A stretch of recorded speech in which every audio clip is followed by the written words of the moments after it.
हाय दोस्तों, मैं आरपी सिंह इस यूट्यूब चैनल में आपका स्वागत करता हूं। पहले इसमें राज्य व्यवस्था को समझेंगे। राज्य व्यवस्था जो है ये दो भागों में बटा है। एक राज्य और व्यवस्था। राज्य प्लस व्यवस्था मिलके ही राज्य व्यवस्था बनता है। और राज्य क्या है आप जानते ही होंगे, भले भांति जानते होंगे। और व्यवस्था, राज्य में जो व्यवस्था किया जाता है, जितने भी सिस्टम होता है राज्य को चलाने के लिए, उसी को व्यवस्था कहते हैं। एक राज्य कैसे बनता है? राज्य जो बनता है इसमें मूल रूप से कितने तत्व होते हैं? तो इसमें यदि मूल तत्व का बात करें किसी भी राज्य का, तो चार होता है, जिसमें भूभाग का होना जरूरी है, जनसंख्या का होना जरूरी है, और सरकार और संप्रभुता। अब ये चारों चीजों को समझेंगे कि चारों है क्या। भूभाग तो आप जानते ही होंगे, भली भांति जानते होंगे। जो हमारा जमीन होता है, एरिया होता है, उसी को भूभाग कहते हैं। जनसंख्या, जो हम लोग हैं एक जनसंख्या के रूप में है, जनसंख्या का होना भी एक महत्वपूर्ण तत्व है। और सरकार, सरकार ही है जो चलाती है पूरे राज्य को। और संप्रभुता, संप्रभुता मतलब पावर, किसी भी के पास जो पावर होता है। और इसमें इस चार जो तत्व होते हैं किसी भी राज्य के, इसमें दो भौतिक तत्व है और दो आध्यात्मिक तत्व है। दो भौतिक तत्व और दो आध्यात्मिक तत्व। अब भौतिक तत्व क्या है? वैसा तत्व जिसको हम छू सकते हैं, तो उसको भौतिक तत्व कहते हैं। और आध्यात्मिक तत्व ऐसा है जिसको हम छू नहीं सकते हैं, लेकिन जान जरूर सकते हैं क्या है। जैसे भौतिक तत्व भूभाग और जनसंख्या, इसको हम छू सकते हैं। एरिया को, जो जमीन होता है, उसको हम छू सकते हैं। जनसंख्या, कोई आदमी है, उसको हम छू सकते हैं। लेकिन सरकार, क्या सरकार को हम छू सकते हैं? नहीं छू सकते हैं, क्योंकि सरकार जो है एक एक तरह से एक राज्य में काम करती है। कोई भी हो सकता है, सरकार में कोई भी हो सकता है। संप्रभुता, पावर, किसी की पावर को भी हम नहीं छू सकते हैं। तो ये आध्यात्मिक तत्व हो गया। सरकार और संप्रभुता एक आध्यात्मिक तत्व है। और भौतिक तत्व आपका क्या हो गया? भूभाग और जनसंख्या। और ये चार जो तत्व है, किसी भी राज्य के चार तत्व जो है, इसको किस कन्वेंशन के द्वारा जोड़ा गया था? तो 1933 का जो मॉन्टेविडियो कन्वेंशन हुआ था, उसी में इस चार तत्व को जोड़ा गया था। अब आगे बढ़ते हैं। देखें तो व्यवस्था, राज्य को समझ लिए हैं, अब व्यवस्था को समझेंगे। व्यवस्था मतलब है क्या? व्यवस्था आपको बताई दिए, जिसमें एक राज्य को चलाने के लिए बहुत सारी चीज की आवश्यकता, जैसे नियम हो गया, कानून हो गया, विधि। व्यवस्था का ही दूसरा नाम, दूसरे रूप में जान सकते हैं, नियम, कानून, विधि। इसी के माध्यम से हम किसी भी राज्य को चलाते हैं, इसी को व्यवस्था कहते हैं। और ये सभी आते किस में है? संविधान में। संविधान, आप संविधान को जानेंगे, संविधान है क्या? संविधान मूल रूप से किसी राज्य की व्यवस्था को संचालित करने के नियम, कानून का संग्रह है।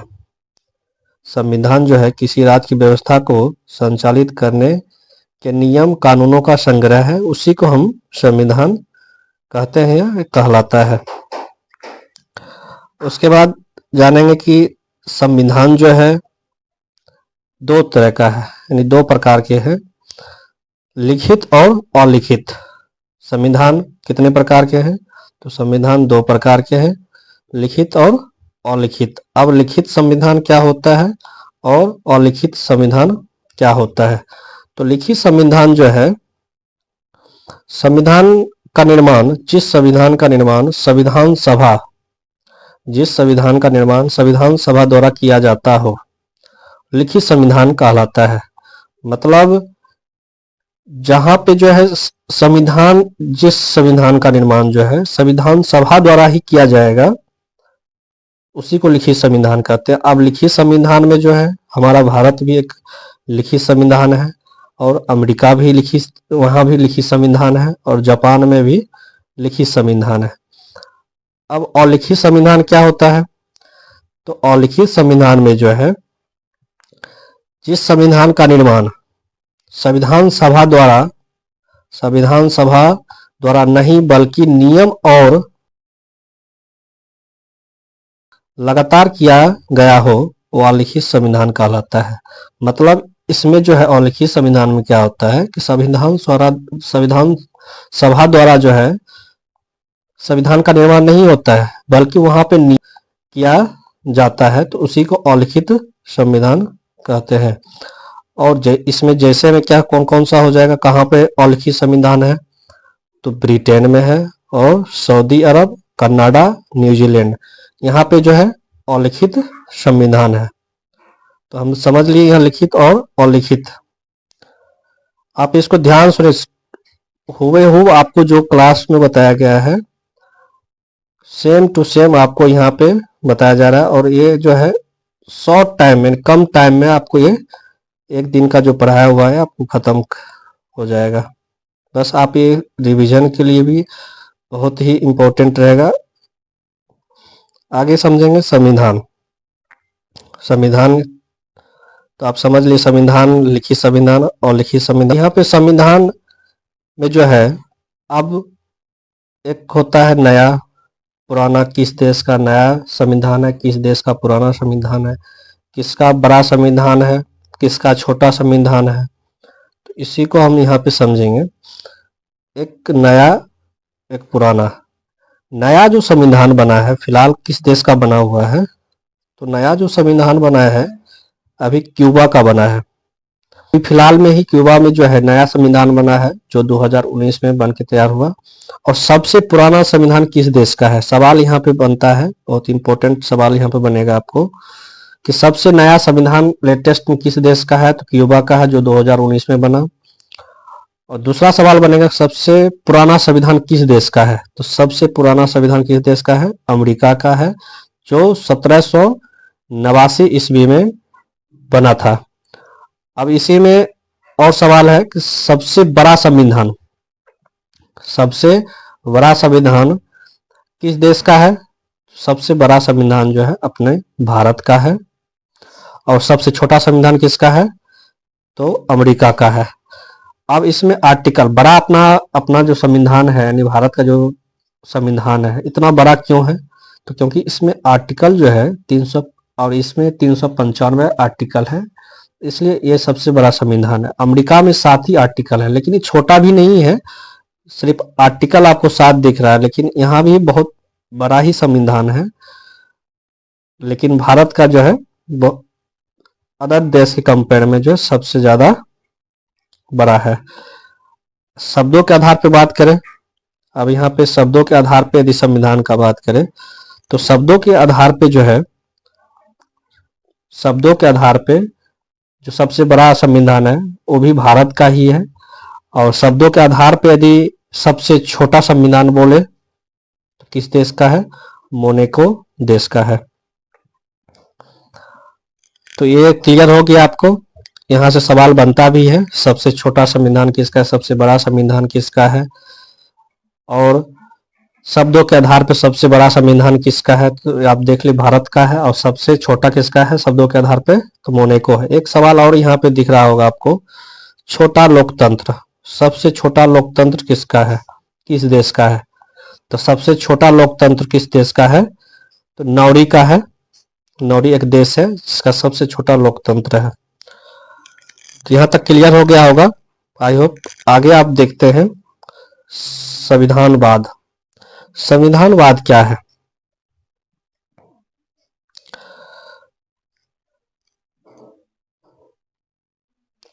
संविधानवाद एक ऐसी विचारधारा है जिसमें सरकार की शक्तियों को सीमित कर दिया जाता है। संविधानवाद में क्या होता है? सरकार की शक्तियों को क्या कर दिया जाता है? सीमित कर दिया जाता है। अतः सीमित सरकार का दूसरा नाम ही संविधानवाद है। यानी संविधान जो वाद है इसका मतलब हुआ कि इसमें सरकार की जो शक्ति होती है सीमित कर दिया जाता है, उसी को संविधानवाद कहते हैं। भारत में संविधान और संविधानवाद दोनों संकल्पना देखने को मिलता है। यानी भारत में जो है संविधान और संविधानवाद दोनों देखने को मिलता है। आगे देखेंगे संविधान सभा। संविधान सभा का सबसे पहले विचार, यानी संविधान सभा का जो शब्द का विचार यानी शब्द जो लाए थे हेनरी मेन ने दिया था। और ये सबसे पहले व्यक्ति थे हेनरी मेन जिन्होंने संविधान सभा का विचार दिए थे। विश्व में सबसे पहले संविधान सभा का निर्माण कहाँ हुआ था, एक सवाल बनता है। संविधान सभा का निर्माण सबसे पहले कहाँ हुआ, तो यह निर्माण जो है अमेरिका में हुआ था। संविधान सभा का पहले निर्माण कहाँ हुआ, अमेरिका में हुआ। फिलाडेल्फिया सम्मेलन, फिलाडेल्फिया सम्मेलन में 1787 से हुआ था। सवाल यह बनेगा विश्व में सबसे पहले संविधान का निर्माण कहाँ हुआ और किस सम्मेलन में हुआ था। तो ये जो है फिलाडेल्फिया सम्मेलन 1787 में जो हुआ था, उसी में जो है संविधान का निर्माण हुआ था। बस इस वीडियो में इतना ही है। और ये